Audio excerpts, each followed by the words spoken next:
Alright, hey guys, it's your boy BlingBling, and today we are reacting to two really freaking creepy stories by Busta.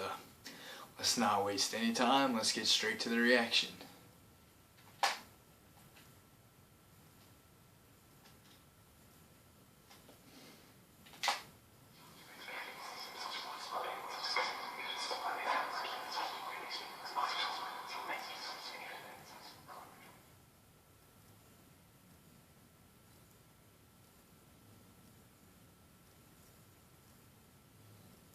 Number 2. Ooh. Firstly, I want to say that I'm a believer of the paranormal. Almost all of my immediate family members have had experiences with the paranormal. This happened to me when I was 16 years old. My family was on vacation in Florida, and I couldn't go because I had to work.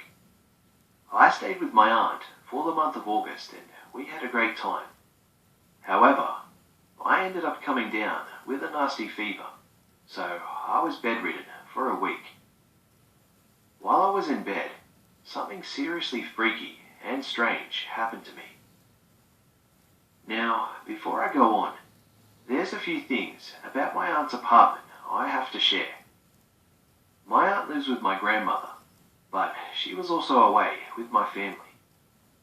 My grandmother has lived there since she was in her 40s. She's 62 now. She's always believed that the apartment was a little haunted. She's had experiences on many different occasions, from things moving on their own to... Alright, now let me pause the video already. See, now if they're telling you the house is haunted, like if somebody is already saying that they think the house is haunted, that's gonna lead to the house being haunted. I mean, to be completely honest, I don't care what you think, what other people think. Me, personally, I believe in ghosts. And it scares the crap out of me. I've had experiences with this stuff before, and it just freaks me out. hearing whispers at night.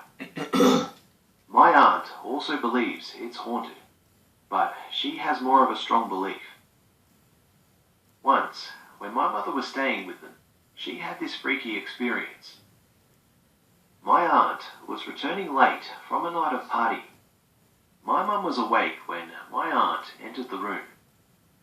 When she closed the door, my mum asked, "Who is that behind you?" My aunt replied, "No one. I came home alone." My mum thought that she saw a dark figure follow my aunt into the room.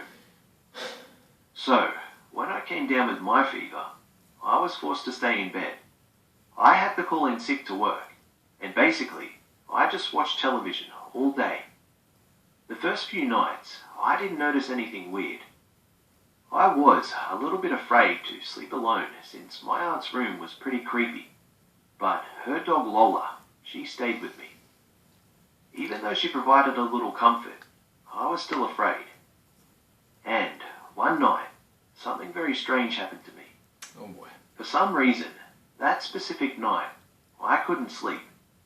I was burning up and shivering at the time. My head, it was pounding, and I just couldn't sleep.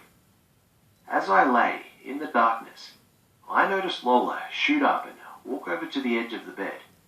She stood there, staring at the closet.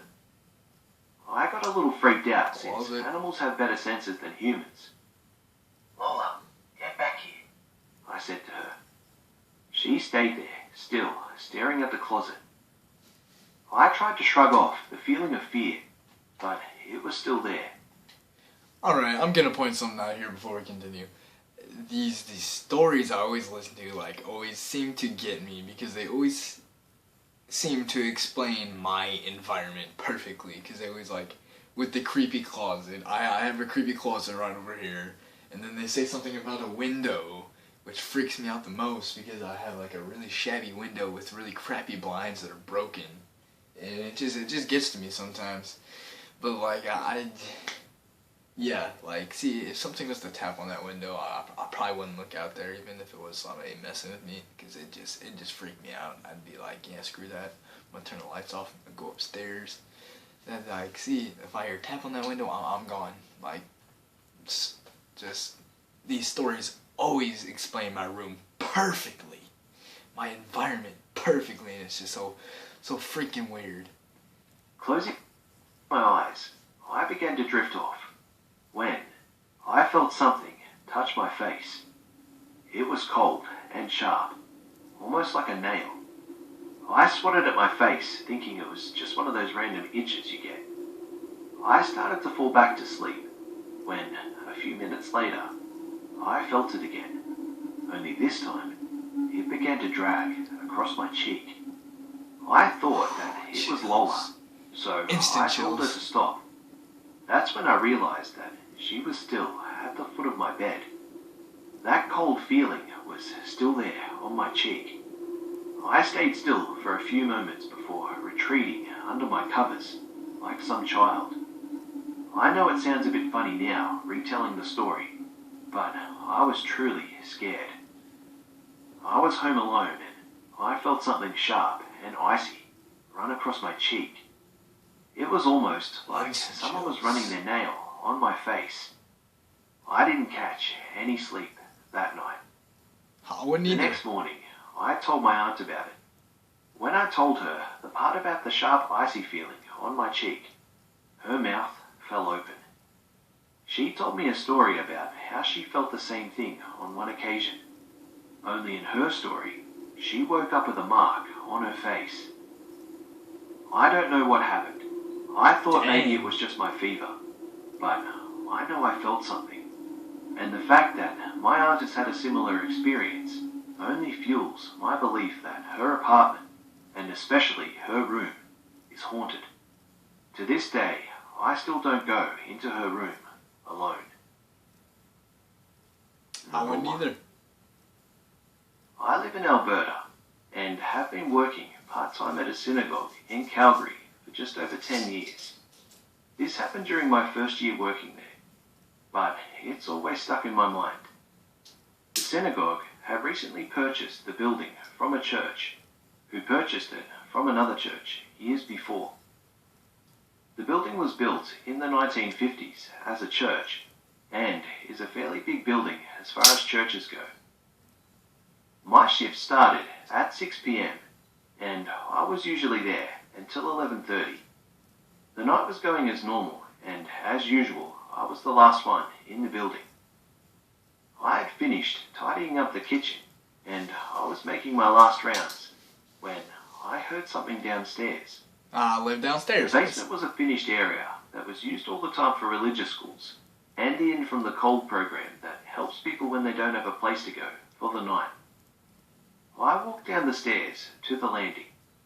At the other end of the landing, environment there was a perfectly. doorway to a hallway that was always dark. As I looked That room over there is around always the landing, dark. I saw a child standing in the doorway, playing and singing. I couldn't make out what song, but I spoke up. Ooh, Hi there. I'm closing up the building for the night. some eerie noises. I don't The like child that. then looked in my direction and then ran down the hall. I had been up and down that hallway so many times in my time there that there were no red flags going off.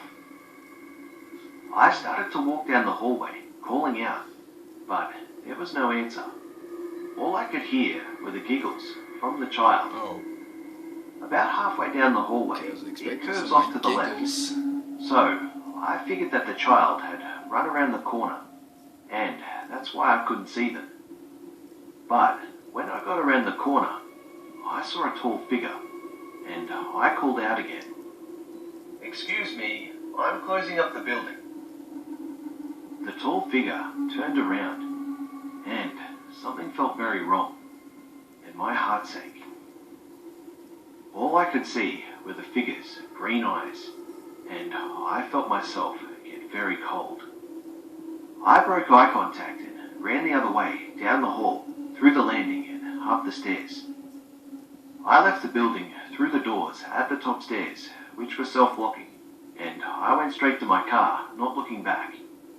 After I got in my car, I thought I saw, out of the corner of my eye, the figure standing at the door on the inside. I didn't dare look back at the building, and I drove away. I still work there, but I avoid that hallway as much as possible. But if I have to go down it, the lights are on, and it's always earlier in the night.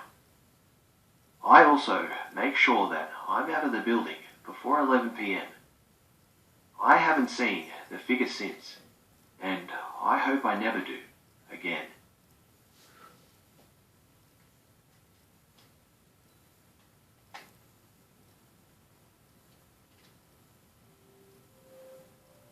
G'day mates, it's B. Alrighty, well, well that's it guys, and dang, I can really tell you that I do have quite a few chills on my back. It wasn't really the stories, it was more the weird music or the weird sounds playing in the background, and it kind of gave me the chills. But I mean, those are pretty creepy. I mean, yeah. But the only reason some stuff like that, the paranormal stuff, hits me is because I've had paranormal experiences before, so to say. Not really like by myself. It's always been with a particular group of friends that I've had some friends that their house has been haunted before, and it's just, I've had experiences like that. But I hope you guys enjoy this video and hit that like button, maybe comment some videos down below, and peace guys.